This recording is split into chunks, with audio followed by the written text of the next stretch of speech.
자, 저번 시간에 이어 점오염원과 부하 하천의 자정작용의 두 번째 파트인 DO가 수체 안에서 어떻게 변하는지에 대한 메커니즘과 그 계산식을 얘기를 해보도록 하겠습니다. 저번 시간에도 얘기했듯이 이 파트가 수질공학 개론의 3분의 1 정도를 차지해요. 굉장히 중요한 부분이라고 할 수 있고, 수질에서 이 부분을 능히 계산해낼 수 있다면 한 70% 이상을 계산을 해낼 수 있는 거나 마찬가지예요. 물론 시간 지나면 다 까먹어요. 다 까먹지만 이렇게 디오가 떨어졌다가 다시 회복하는 순간에 그 어떤 메커니즘을 안다면 계산식이야 변하지 않으니까 나중에 뭔가 교과서를 찾아보든지 해서 충분히 커버가 가능하겠죠. 자, 그러면 디오가 수체 안에서, 즉 물 안에서 용존산소가 변화하는 기작을 한번 보도록 하겠습니다. 용존산소를 보충하는 기작과 용존산소를 소모하는 기작으로 나눌 수 있어요. 가장 먼저 이제까지 제가 누누이 강조해왔던 용존산소를 보충하는 기작은 역시나 첫 번째가 대기로부터의 제폭기입니다.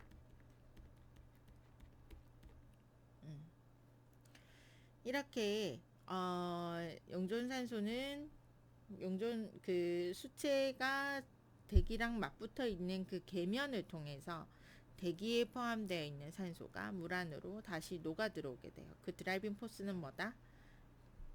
얼마나 수체 안의 농도가 낮은가 이다 라고 했었어요.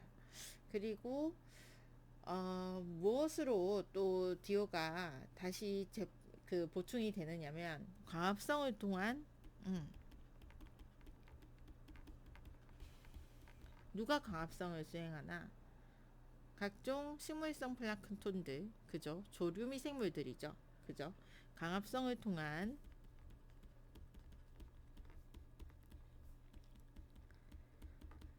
기작에 의해서 물속의 용존산소는 보충이 됩니다.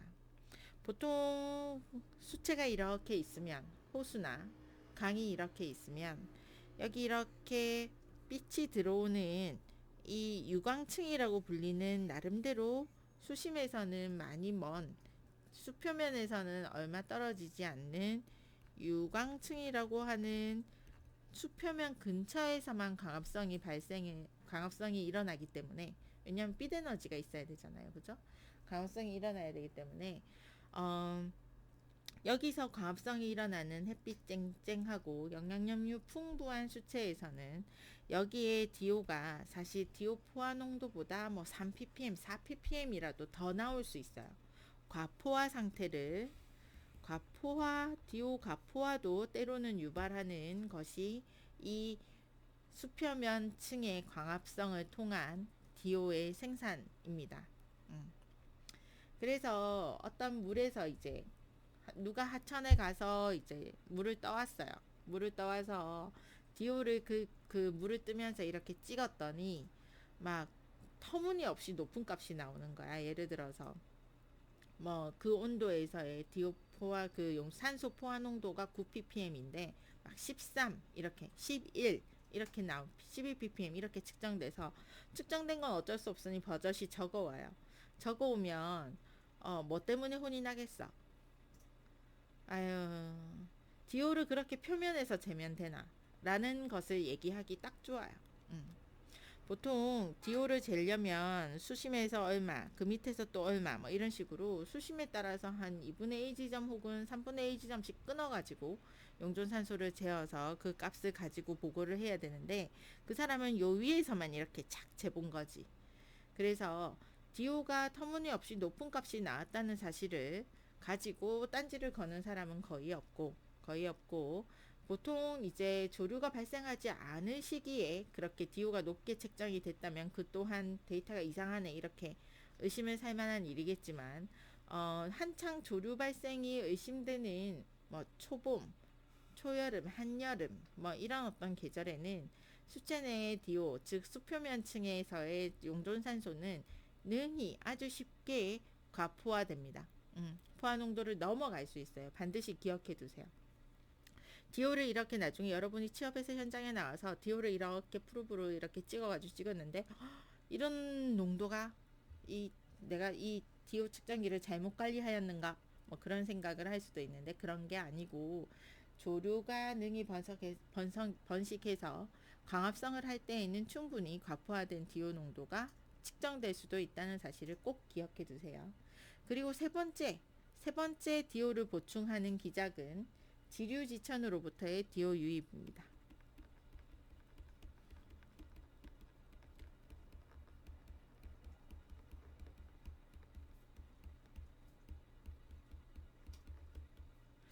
자, 지류지천이라는 것이 무엇을 얘기하냐면, 본류가 이렇게 흐르고 있을 때, 여기로 이렇게 들어오는 하천을 얘기해요. 본류, 그리고 여기가 지류.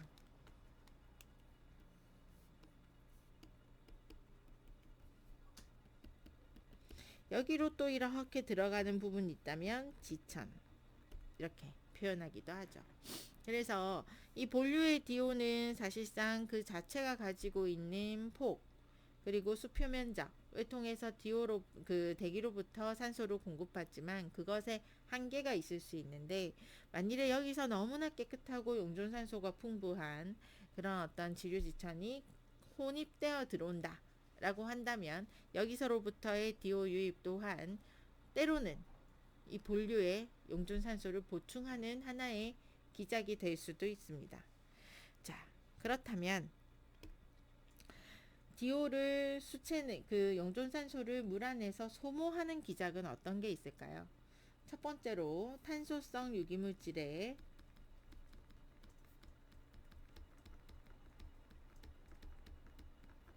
산화, 즉 미생물 활동으로 인한 유기물질의 분해,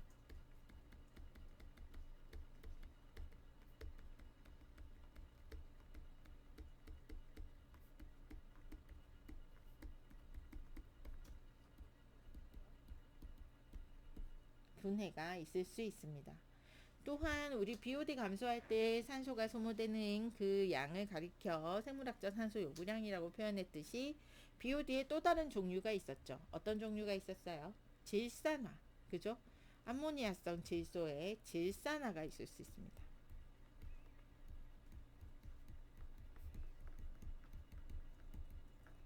즉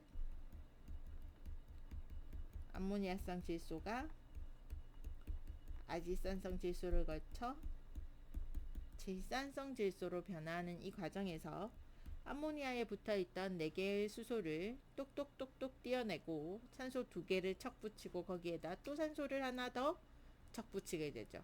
이 산소 어디에서 왔겠어? 당연히 물속에 녹아있는 용존산소로부터 온다는 거죠.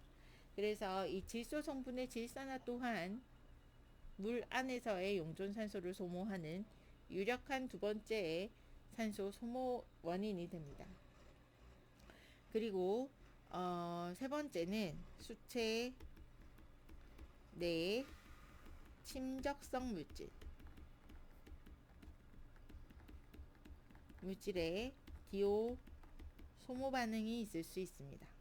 침적성 물질이라 하면 물이 이렇게 흐르면은 저번 주에 제가 설명했던 것처럼 그 물리적 자정작용 중에 하나인 침전에 의해서 바닥에 이렇게 깔아앉아 있는 이런 침적성 물질을 얘기한댔죠.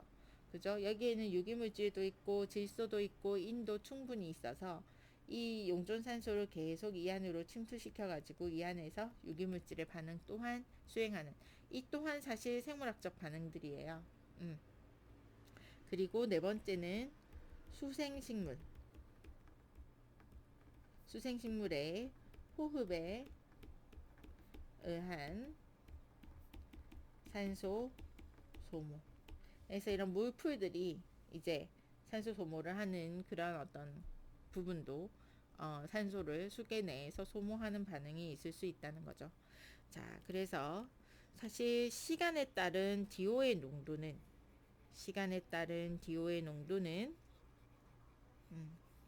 단위 시간당 변화하는 DO의 농도, 여기서 C는 용존산소의 컨센트레이션, 농도는 제폭기 되는 양에 의해서 플러스 되고, 그리고 광합성 되는 양에서 플러스 되지만 호흡, 즉 탄소성 유기물질을 산화하는 이러한 부분에서의 여기서 이 호흡이라는 것은 이 미생물의 호흡을 얘기하는 것이 아니라, 네, 그 광합성하는 미생물들의 호흡을 얘기하는 거죠. 그래서 이거는 광합성 미생물에 의한 DO의 생성과 소모, 광합성 수행 조류에 의한, 얘네들도 밤에는 호흡을 하니까, 네, DO의 생산, 무엇으로 인한 생산? 광합성으로 인한 생산과 호흡으로 인한 소모,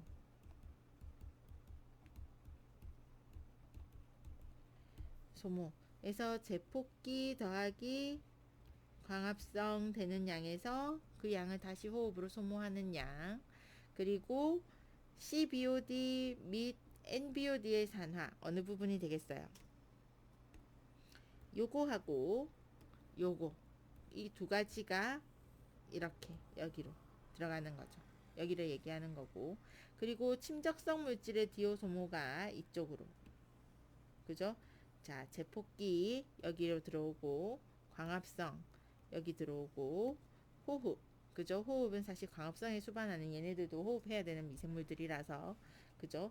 그리고 지류로부터의 산소 유입이 플러스로 이쪽으로 들어오게 되고, 그리고 산소 이송에서 상류로부터의 산소가 플러스 되는지 혹은 마이너스 되는지, 이러한 부분으로 시간에 따른, 어떤 지점에서의 시간에 따른 DO의 농도 차이는 이렇게 표현될 수가 있습니다.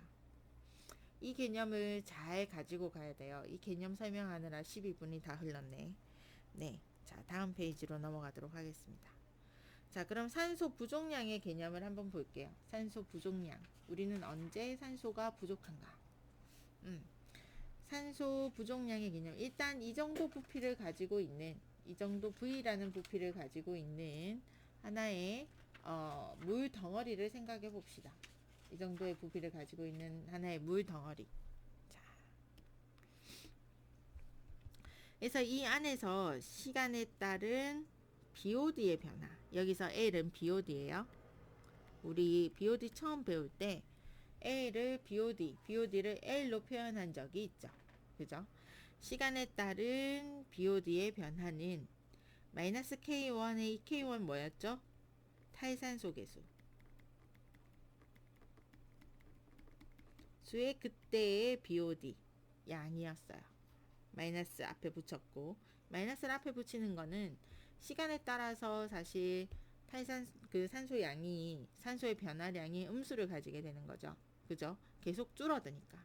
그래서 시간에 따른 단위 시간당 변화하는 양은 사실상 이 좌측의 부호는 양이 되는데, 플러스가 되는데, 이 그때의 그 어떤 산소의 그 어떤 아니죠. 유기물의 양은 지속해서 이제 줄어들게 되기 때문에 그런 부분, 음수를 가지게 될 수밖에 없는 부분을 앞에 마이너스로 붙여서 이 부분도 총괄적으로 양수를 만들겠다는 그러한 수학적인 조치에 의해서, 수학적인 조치에 의해서 이러한 식이 계산이 되게 됩니다. 세팅이 되게 됩니다. 자, 그러면 양측의 이 수체의 부피,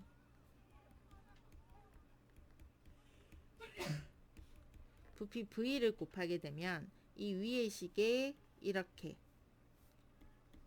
양변에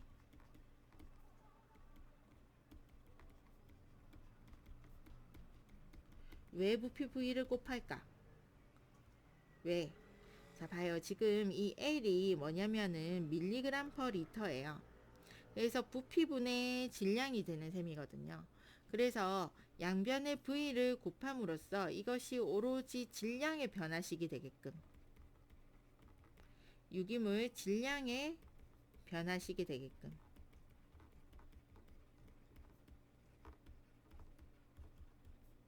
V를 곱해주는 이유가 여기 생기는 거죠.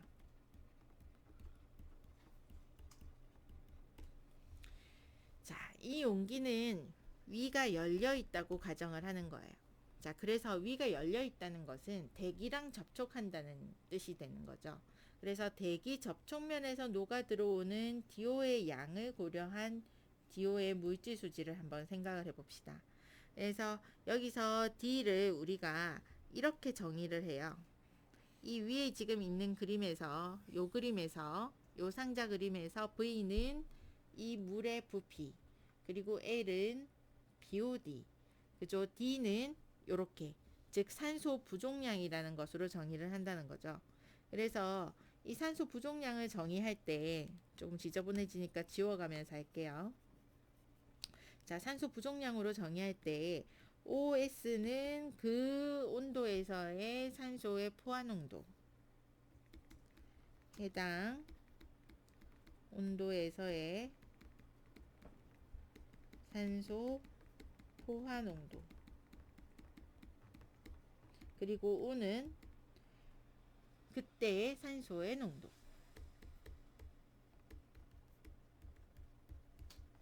연존산소의 농도가 되는 거지. 그래서 이 D를 이렇게 정의를 한다면, 자, 일단 이 위의 식을 다시 한번 가볼게요.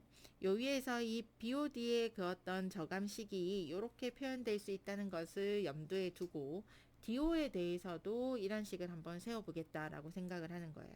산소의 질량에 관한, 산소의 시간에 따른 산소의 질량 변화에 관한 식이라는 것을 어디에서 할 수 있습니까? 여기에도 좌변과 우변에 부피 V를 곱했어요. 이거, 이거, 그죠? 사실 이거 곱하기 전에 걷어내면은 사실 뭐 더 기초적인 부분에서 식이 진행이 되는 건데, 일단 이까지 진행시켜 봤어요. 자, 그러면 K-K1 곱하기 L이라는 것은 이 유기물에 있어서 유기물로 인해 가지고 소모되는 산소의 양, 유기물을 분해하는 데 있어서 소모되는, 즉 탈산소 되는 양,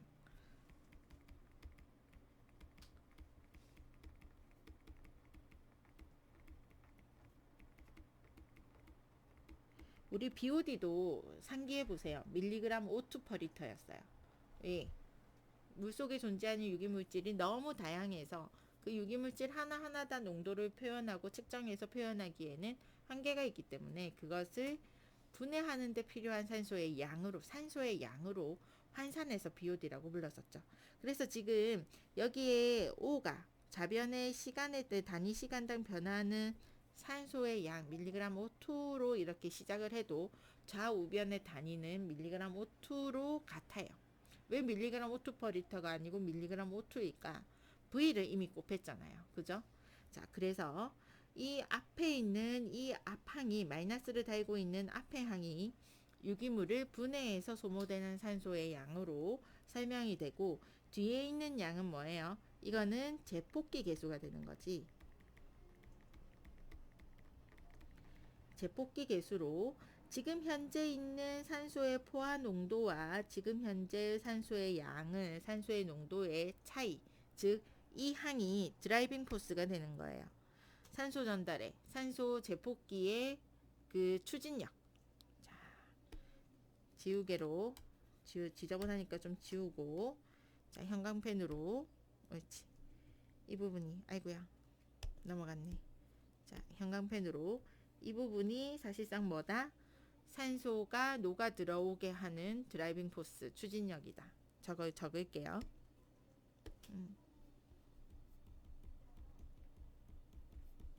대기로부터 녹아 들어오는 기작의 추진력. 원서에서는 이 부분을 드라이빙 포스라고 해놨어요. 그래서 운전하는 힘, 뭐 이렇게 번역하면 안 되고 추진력이라고 번역해야 돼요. 왜냐? 여러분은 배웠거든. 자, 그래서 자, 이 항에다가 제폭기 계수를 곱한 요 항이 뭐가 되겠어요? 요 항이 제폭기 되는 양이겠죠. 그럼 봐요. 앞 페이지에서 내가 이 산소의 그 어떤 농도가 시간에 따라 변화하는 양은 제폭기 빼기 이거, 나머지는 다 그냥 뭐 없는 거라고 무시한 거예요. 없는 거라고 무시하고 오로지 제폭기하고 CBOD, MBOD의 산화로 인해서 줄어드는 양만큼을, 자, 어디에? 제폭기, 여기에 있는 제폭기, 내가 이렇게 펜으로 둘러도 여러분이 안 보이는구나.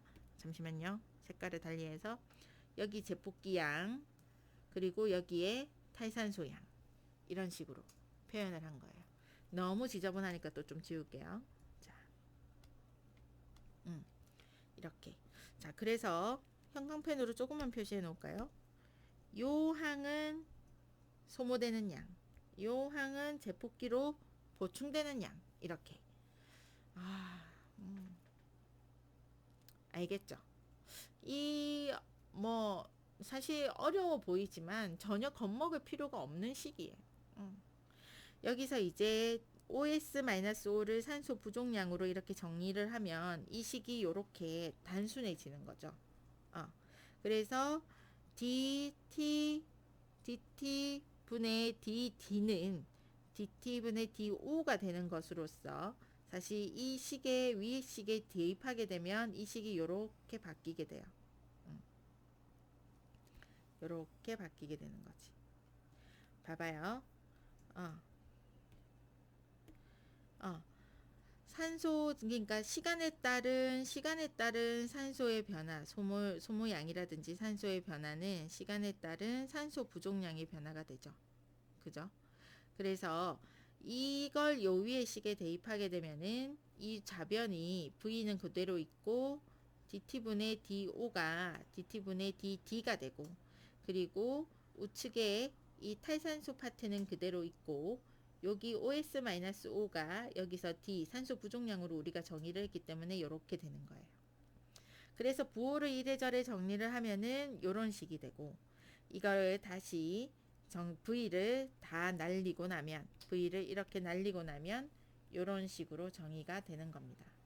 와, 이 시까지 오는데 시간이 꽤 걸렸지만 나름대로 잘 따라왔어요. 잘 따라왔어요. 자, 이까지 이해가 됐다면 이제 닫힌 개와 열린 개에서의 산소와 산소 부족량의 그 어떤 개념을 조금 더 확실히 가져가 보도록 하고, 이 부분 이 페이지를 설명하고 이번 주 수업을 마치는 걸로 하겠습니다. 마지막 맞지? 자, 닫힌 개는 사실 이렇게 수체가 이렇게 뚜껑에 의해서 이렇게 닫혀 있다고 생각을 하면 돼요. 즉 DO의 보충이 있다 없다? 없다라는 걸 의미하는 거지. 그래서 L이, 즉 BOD가 사실상 산소 부족량으로 이렇게 L이 줄어들면 산소 부족량이 어떻게 될까? L이 줄어들면, 즉 BOD가 분해되면 산소의 양을 잡아먹겠죠. 근데 산소 부족량, 참고로 산소 부족량 D는 OS-O였어요. 즉 Saturated 포화 농도, 산소 그 온도에서의 산소 포화 농도에서 현재 산소 농도를 빼준 거였단 말이지. 그러면 BOD가 이렇게 줄어들면 줄어들수록 이 현재 산소 양, 이 양이 감소하겠죠. 이 양이 감소하면 감소할수록 D는 늘어날 거야. 그죠? 산소 부족량은 커질 거야. 계속 이렇게 포화 농도하고 현재 농도 사이에 그게 벌어지니까. 그래서 이 닫힌 개에서는 이 BOD의 감소가 탈산소 계수라는 계수의 그 어떤 영향을 받아가지고 D를 증가시키는 역할을 합니다. L이 감소하면 감소할수록. 그래서 이 닫힌 개에서는 시간에 따라서 L, 즉 이 BOD는 닫힌 개에서는 어쨌든 닫힌 개든 아니든 이렇게 산소가 허락하는 양 BOD가 이렇게 줄겠죠. 자, 그러면 여기서의 알지? 지우자. 다시 쓰자. 자, D는 산소 부족량은 처음에 그렇게 부족하지 않다가 BOD가 분해되면 분해될수록 가지고 있던 산소를 소모시키기 때문에 DO 부족량은, 즉 OS 빼기 O는 이렇게 시간이 지남에 따라서 늘어날 겁니다. 그죠? 그러면은 DO는 어떻게 되겠어?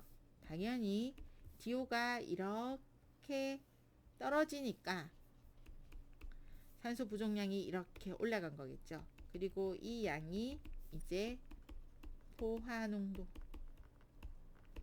라고 본다면 지금 현재 DO가 이렇게 떨어지는 이 DO의 현재 농도와 포화농도 뭐 이렇게 표현하면 조금 그렇지만 OS 이렇게 봤을 때 이 차이가 뭐다?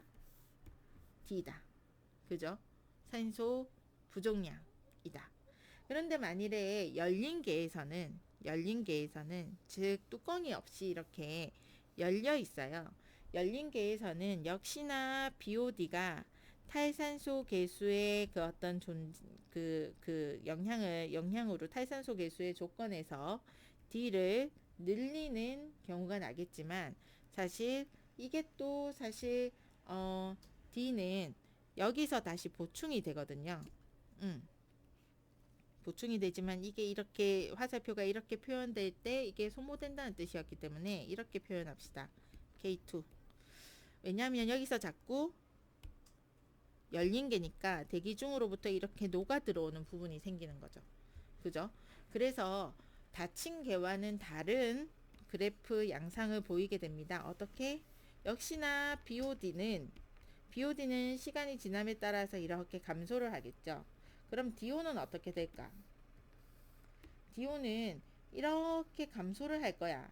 그런데 감소하다가 OS하고 O의 차이가 커지면 커질수록, 즉 포화농도와 현재 있는 DO의 농도의 차이가 커지면 커질수록 드라이빙 포스, 즉 추진력의 크기가 커지기 때문에 더 빨리 DO가 녹아 들어올 거거든요. 그래서 한정없이 떨어지지는 않고 녹아 들어오는 양에 의해서 약간 이렇게 상승하는 패턴을 보일 거라는 거죠. 그래서 어느 정도 BOD가 다 떨어지고 나면은 계속 다시 들어와서 포화농도 그 근처까지 근접을 할 거라는 겁니다. 그러면 이 차이로 인해서 생성되는 D의 그 어떤 그 곡선은 이렇게 올라가다가 이렇게 떨어지는 패턴을 보이게 되죠. 그래서 이까지는 사실상 어떤 구간이에요? 이까지는 산소 소모가 우전 반응일 때의 구간이고, 여기서부터 여기까지는 뭐예요? BOD가 어느 정도 분해되고 나서 제폭기가 우점인 구간이 돼요.